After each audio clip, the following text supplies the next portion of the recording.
The sky above the desert world was red with dust. Heat waves danced over the sand as the sun blazed down without mercy. In the distance, something moved fast through the air. It was a small alien ship, damaged and burning. The ship shook and groaned as it fell from the sky. Alarms screamed inside, and smoke filled the cockpit. Inside the ship, Princess Leora held on tight. Her silver skin was covered in sweat, and her long white hair was tied back. She was scared, but she didn't show it. Her fingers moved quickly over the controls. The ship was going down fast, but she tried to land it as safely as she could. "Come on, hold together," she whispered to the ship, but it didn't listen. With a loud crash, the ship hit the ground. Sand flew into the air, and the ship slid across the desert floor. Finally stopping near a rocky hill, Leora unbuckled herself and crawled out. Her legs were weak, and her lungs burned. The air on this planet was thin and harsh. She fell to her knees, coughing. Her people were not built for this kind of world. She pressed a button on her suit to filter the air, but it was damaged too. She knew she didn't have much time. She looked around. The desert was quiet. Her ship was broken. Her people were gone. The Civil War had torn her world apart. She had escaped, but she had no plan now. All she had was a small distress beacon and hope that someone might find her. She saw something in the distance, a small building, simple and made of stone. Smoke rose from a chimney. Someone lived there. She stood up, shaky but determined, and walked toward the shelter. Every step was hard. The sun burned her skin, and the sand slowed her down. But she kept going. When she reached the building, she knocked once and then fell against the door. Her vision was blurry. She heard footsteps inside. The door opened, and a tall man stood there. He had short brown hair, a beard, and rough hands. He looked like someone who had seen many hard years. The man looked down at her. He saw the blood on her arm, the torn suit, and the fear in her eyes. He didn't ask who she was. He didn't point a weapon. He simply stepped aside. "Come in," he said. Leora didn't speak. She just nodded and stepped inside. The room was small, but warm. There was a fire, a table, and 2 chairs. A bed stood in the corner. The man closed the door behind her. "Sit," he said, pointing to the chair. Leora sat. Her hands shook. The man brought her a cup of water. She drank slowly, trying not to choke. "Name's Jake," the man said. "You hurt bad?" Leora nodded. "My arm, breathing hard." Jake looked at her arm. It was bleeding, but not too deep. He cleaned it and wrapped it with a cloth. Then he gave her something to help her breathe. It wasn't perfect, but it helped. "You're not from around here," he said. "No," she said. "I am Leora." Jake raised an eyebrow, but didn't ask more. He didn't care where she came from, or why. He just saw someone who needed help. After a while, Leora stood and bowed her head. "I offer myself to you. For shelter. I will serve, work, anything. Please." Jake looked confused. "You don't have to do that." "It is my custom," she said. "You gave me shelter. I must give something in return." Jake shook his head. "You don't owe me anything. You were in trouble. I helped. That's all." Leora stared at him. In her world, no one did anything for free. Power and trade ruled everything. This man had nothing, yet he gave without asking. "Why?" she asked. Jake sat down and looked into the fire. "Because I know what it's like to be alone, to have nowhere to go. Someone helped me once. I just passed it on." Leora didn't know what to say. She had heard of kindness, but this was the first time she had truly felt it. The night came quickly. Jake made food, simple stew and bread. Leora ate slowly, still weak. Her body needed time to heal. You can sleep in the bed, Jake said. I'll take the chair. No, Leora said. You saved me. I will not take your bed. Don't argue, Jake said with a smile. You're the one bleeding. She wanted to say more, but her body was too tired. She lay on the bed, and for the first time in days, she felt safe. Jake sat in the chair, watching the fire. Outside, the desert wind howled. But inside, it was quiet. Leora closed her eyes. She didn't know what tomorrow would bring, but tonight she had shelter. She had water. And she had met a human, unlike any she had ever known. She didn't know it yet, but this simple act of kindness would change her life forever. The sun rose slowly over the desert. A soft light filled the sky. The wind had calmed, and the air was quiet. Inside the small house, Leora opened her eyes. For a moment, she did not remember where she was. Then she saw the wooden roof, the fire's ashes, and the human sitting. In the chair, Jake was still there. He had not left her alone. Leora sat up and touched her arm. The cloth Jake used to wrap, it was clean and tight. The pain was less now. Her breathing was better too. She felt weak, but alive. Jake opened his eyes and stretched. Morning, he said. Leora nodded. Thank you. Again. Jake stood and walked to the small stove. You eat eggs? She thought for a moment. I will try. Jake made a simple breakfast, eggs and bread. He gave her a plate and sat across from her. They ate in silence at first. Leora looked around the room. Everything was simple. The walls were made of stone.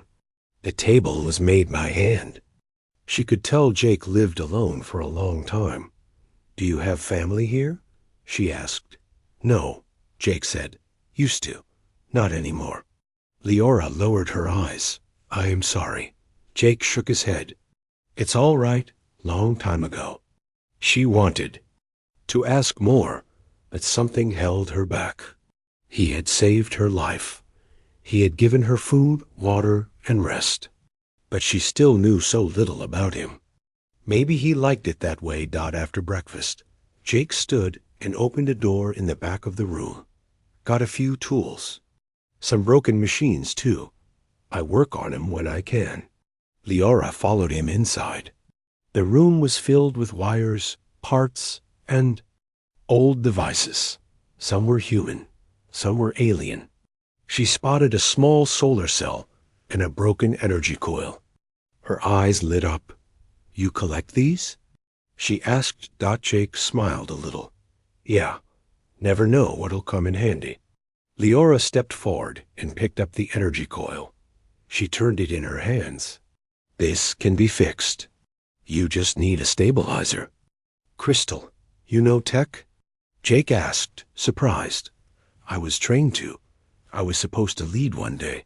I had to learn many things. Jake watched her work. Her hands moved quickly. Even though she was still weak, she looked alive when she handled the machine. It made him smile. Don't rush it, he said. You're still healing. Leora nodded. Yes, but this helps me forget ... for a while. They spent the rest of the morning in the workshop. Leora explained some of the alien parts. Jake listened closely and asked questions. He was smart, but his knowledge came from experience, not study. Later, Jake showed her how to cook over the fire. Leora had never used real wood before. Her people had machines for everything. It was strange, but she liked it. In the afternoon, they went outside. Jake showed her a nearby water well and a small garden. The land was dry, but he had found ways to grow food. You did all this alone? She asked. Yeah, Jake said. Takes time, but it works. She touched a green plant with soft leaves. It's beautiful. It feels ... alive. Jake looked at her. You really never touched dirt before? Not like this, she said softly. Our cities float. Our homes are metal. Even the trees are made in labs. Jake didn't know what to say. He couldn't imagine a world like that. But he could see it in her eyes. She missed it. Even with all its coldness. As the sun began to set, they returned to the house. Leora helped Jake prepare dinner. Her hands were clumsy at first, but she laughed when she dropped a spoon. Jake laughed too. The sound filled the small home with warmth. After dinner, they sat near the fire. The room was quiet. Outside, the desert wind returned, soft and slow. Jake, Leora said, do you believe people can change? Jake looked at her. Yeah, I think they can. I had to. Leora stared into the fire. I ran from my people. I was supposed to lead them, but I was afraid. I thought if I stayed, I would die. I left them behind. Jake didn't speak right away. Then he said, maybe leaving was brave too. You're alive. That means you still have a choice. Still have a chance to help them. Leora looked at him. You say simple things, but they feel true. Jake smiled. Simple doesn't mean wrong. They sat together for a long time. The fire crackled. The wind howled. But inside, there was peace. Leora didn't know what tomorrow would bring, but she knew she wanted to learn more. About the land, about Jake, and about herself. She was not just a princess anymore. She was a survivor. And somehow, she felt like this small house in the desert was the first real home she ever knew. The desert night was cold. The wind howled through the cracks in the stone walls. Leora sat by the fire, wrapping herself in a blanket Jake had given her. She looked at the flames and listened to them crackle. Her mind was full of memories. Some were warm. Some were dark. Jake entered the room with more wood and placed it by the fire. He looked tired, but calm. He sat across from her and stretched his arms. Can't sleep? He asked. Leora shook her head.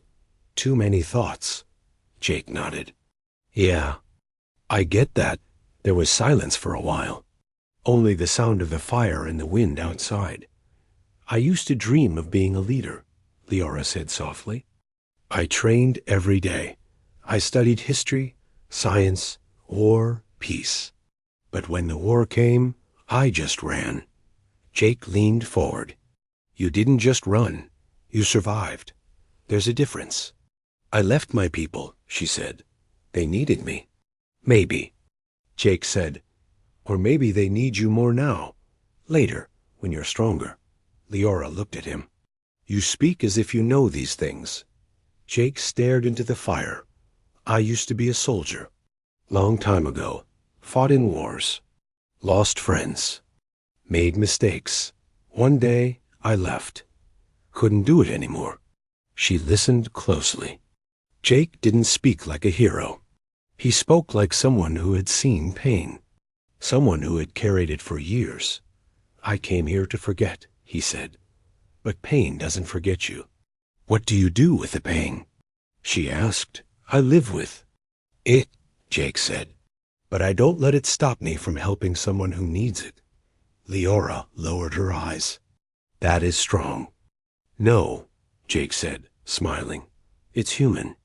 Suddenly, a loud noise echoed outside. It was like a distant boom, followed by the sound of metal scraping. Jake stood up fast. Leora did too. Stay inside, Jake said, grabbing a flashlight.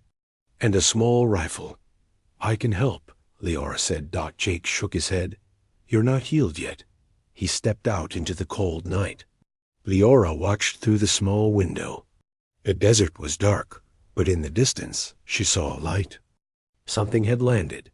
Jake moved toward the hill near the house. He climbed slowly, staying low. From the top, he looked through the scope of his rifle. A small ship had landed. Not military, but not friendly-looking either. A group of men stepped out. They wore dusty armor and carried scanners. Mercenaries. Jake whispered. He went back down and returned to the house. They're looking for someone, he said. Leora stood still. Her face went pale. Me, Jake nodded. We'll hide. You. I know this land. They don't. He opened a trapdoor under the floor. There was a small space used for storage. Get in. Stay quiet. No matter what. Leora hesitated.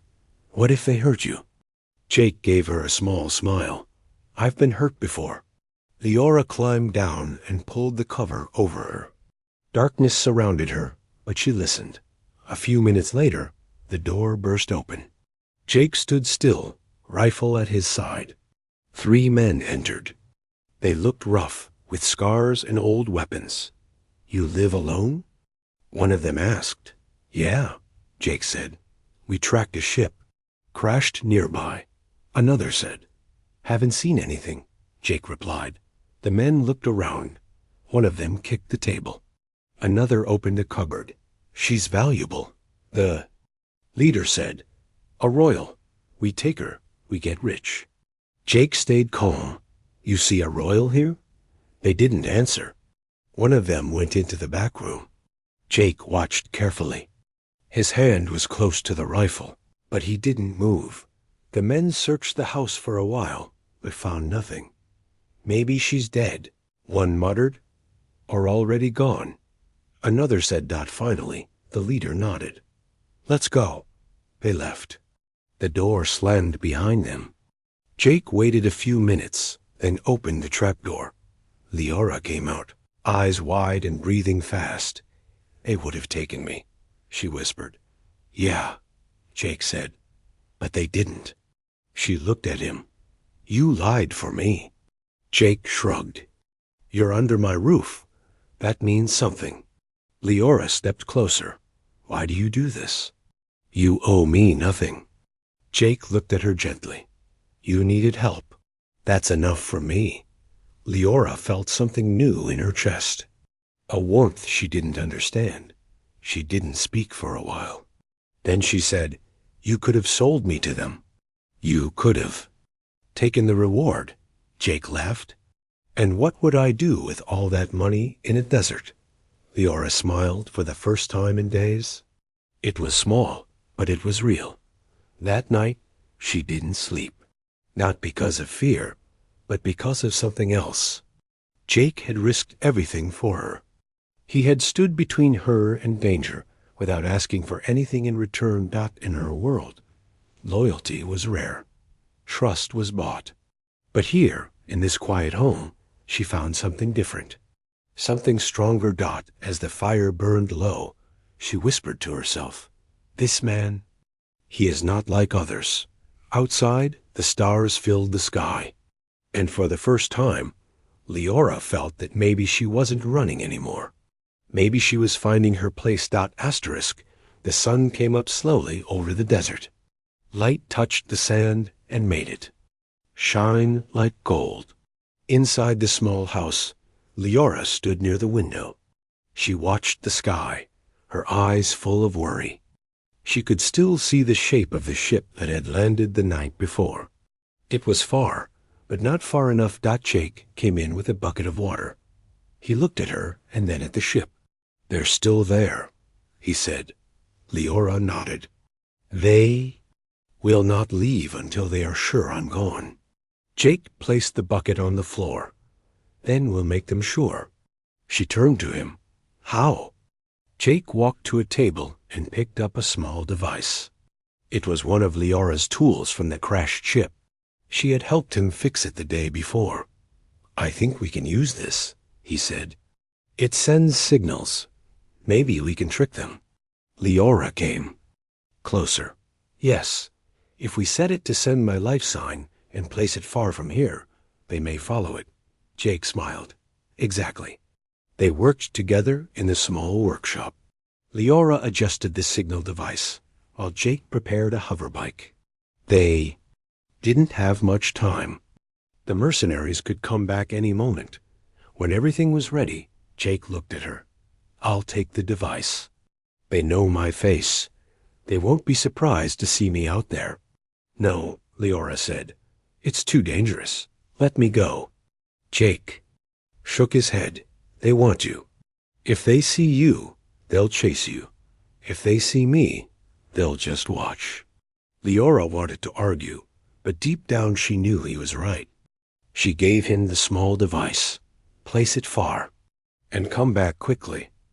I will, he said. Jake left before the sun was high.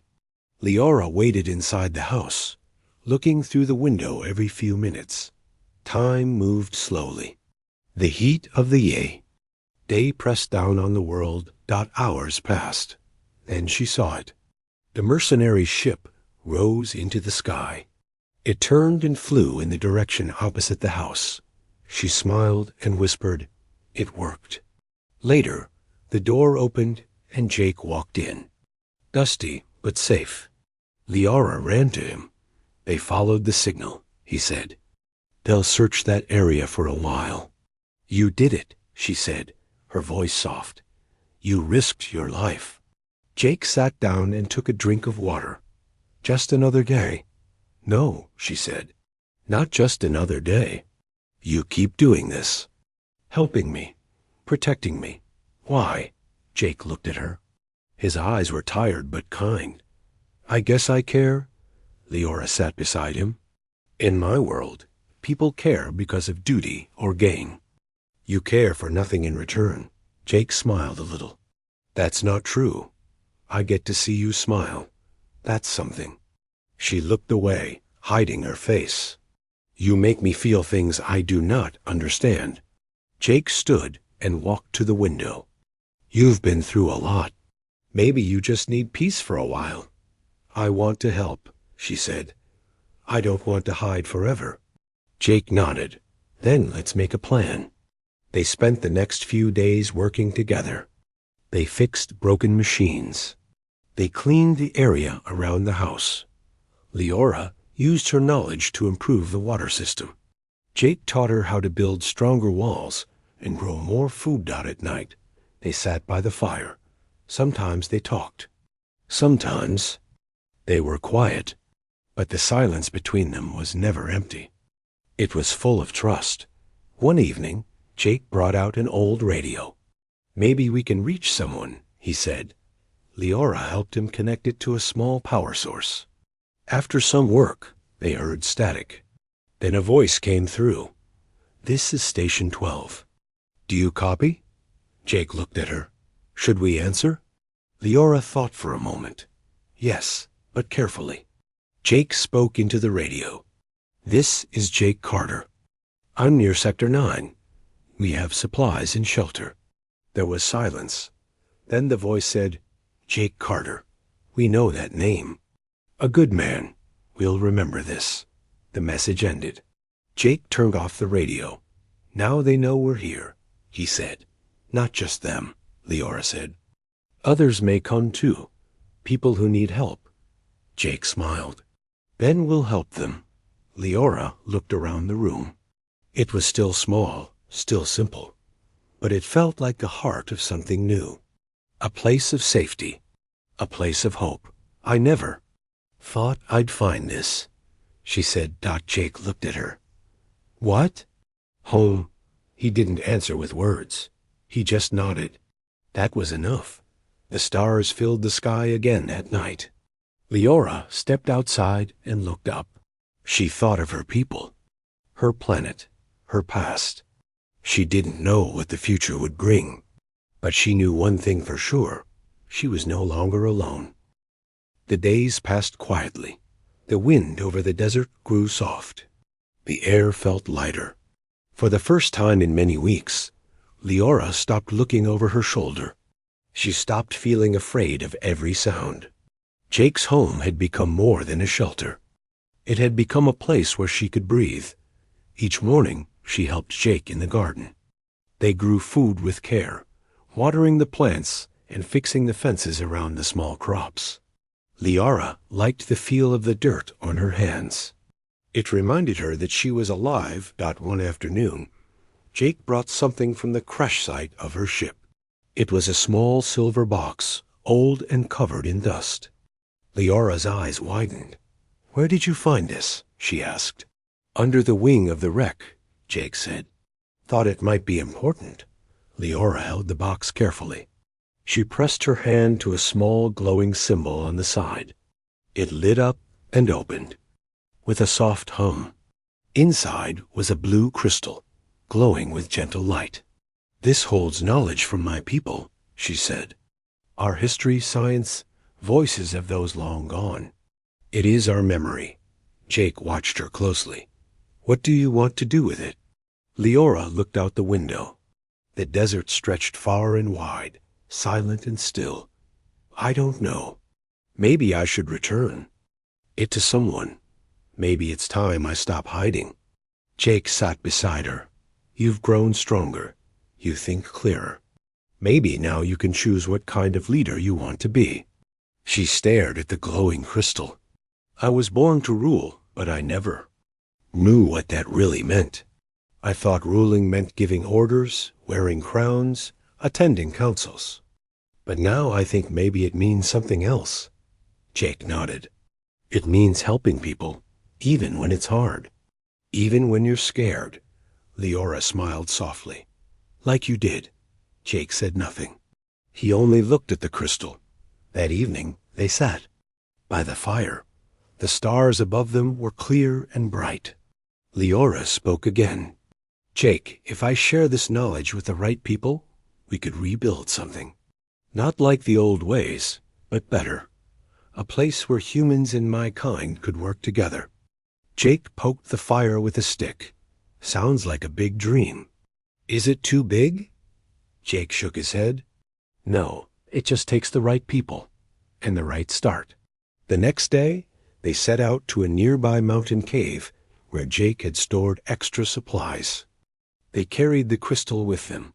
Wrapped in cloth inside the cave, Leora placed the crystal on a large stone. It glowed brighter in the cool air. Jake handed her an old data tablet connected to a power cell. "Think this will read it?" "Let's find out," Leora said. She linked the crystal to the tablet. For a moment, nothing happened. Then lights flickered on the screen. Words appeared in her native language. Her eyes filled with tears. "It's all still here," she said. "My people's knowledge, our past." Jake leaned over to look. "Can you translate it?" "Yes," she said. "I can, and I will." They copied the data into different parts, saving the most important files. Leora began teaching Jake small pieces of her language.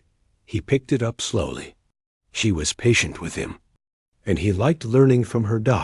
As the days turned into weeks, they built something new. They repaired old communication tools, made stronger shelters, and improved their food system. Leora no longer wore her royal clothes. She wore simple ones, just like Jake, but her voice grew strong. Her eyes looked forward. One morning, a message came through the old radio. A woman's voice said, "We are refugees.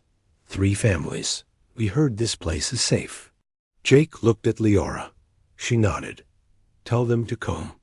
When the families arrived, they were tired and hungry. Jake gave them water. Leora gave them hope. She spoke to the children and helped treat the sick. She didn't act like a princess. She acted like someone who cared. At night, as the families rested, Jake and Leora stood outside. "You've changed," Jake said. "You helped me change," she answered. "What's next?" Leora looked at the stars. "We build. We lead. Not with power, but with purpose." Jake smiled. "Then let's get to work." She reached out and took his hand. He didn't pull away. They stood like that, quiet but strong, in the middle of the desert. In a place once full of silence and fear, life had begun again. Leora was no longer a lost royal. She was becoming something more: a leader, a teacher, a builder. And beside her, Jake was not just a soldier hiding from his past. He was a protector, a partner, and a friend. Together, they were writing a new story, one built on kindness, trust, and hope. More people came as the days passed. Some were human, others were not. They had heard about a safe place hidden in the desert, a place where people helped each other and where no one asked for payment. Many were scared, tired, and had lost everything. Leora welcomed them all.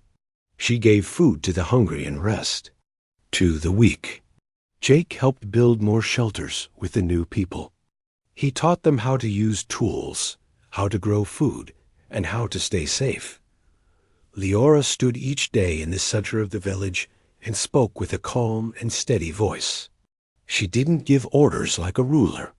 She asked for help, offered guidance, and listened to everyone. Slowly, the people began to trust her. They built more homes from stone and sand. They fixed old machines and made lights work again. The once empty desert began to look like a small town. Children laughed. People sang. There was life. One day, a man named Paul arrived. He had once worked as a translator for a major space station. He carried with him broken tech, old maps, and valuable knowledge. When he saw Leora, he bowed deeply. "You are the lost royal," he said. Leora looked at him, unsure how to respond. "I was told you vanished during the Civil War," Paul said. "Many thought you were dead." "I was almost dead," she said. "But someone gave me a second chance." Paul looked around. "You built this?" "No," she replied. "We all did." Paul smiled. "Then I want to help." With Paul's help, the town connected with more survivors through hidden radio paths.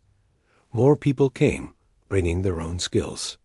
A woman named Leah was a doctor. She opened a small clinic. A young man named Ben repaired drones and built power systems. Everyone found something to do. Jake stood back sometimes and watched. He saw what Leora had become. She was not the same person who had crashed near his home weeks ago. She walked tall now. She smiled with confidence. She cared for others without fear. One evening, as the sun set and the people gathered for a shared meal, Jake sat beside Leora. "You did all this," he said. Leora shook her head. "No, we did this." Jake looked around. "It feels like something bigger is happening. Like this is more than just survival." "It is," Leora said. "We are building peace." Jake nodded. "Do you think your people will come looking for you again?" "They will," she said. "But I am not hiding anymore." Jake looked at her with care. "If they come, I'll stand beside you." Leora smiled. "I know." Later that night, they received a message through the radio. It was from a nearby planet. A group of peacekeepers wanted to meet. They had heard of Leora's village and were curious. Jake was unsure. It could be a trap. Leora looked at the message again. "Maybe. But if we want peace, we must talk. We must be seen." They agreed to meet the peacekeepers outside the town in 3 days. Jake prepared defenses, just in case. Leora prepared her words. When the day came, the peacekeepers arrived in a clean white ship. They were calm, well-dressed, and polite. They met with Leora under the open sky. "We have heard stories," their leader said, "of a royal who helps both human and alien. Of a place where there is no war." Leora nodded. "It is true. We have made something different here. Do you wish to return to power?" The man asked. "No," she said. "I wish to share what we built, nothing more." The peacekeepers stayed for 2 days. They met the people. They saw the gardens, the machines, the school the people had. Started for their children. They saw something special. Before they left, the leader of the peacekeepers came to Leora. "This place is rare. We will protect it, and we will tell others." Leora bowed her head. "Thank you." After they left, Jake and Leora sat outside the house once more. The stars were bright above them. "You showed them something powerful," Jake said. "I showed them what you showed me," she replied. He looked at her. "What's that?" "That real strength is not in weapons or ships. It's in kindness. In doing the right thing even when no one is watching. Jake smiled. Then we keep going. Yes, she said. Together. The wind blew gently. Across the sand.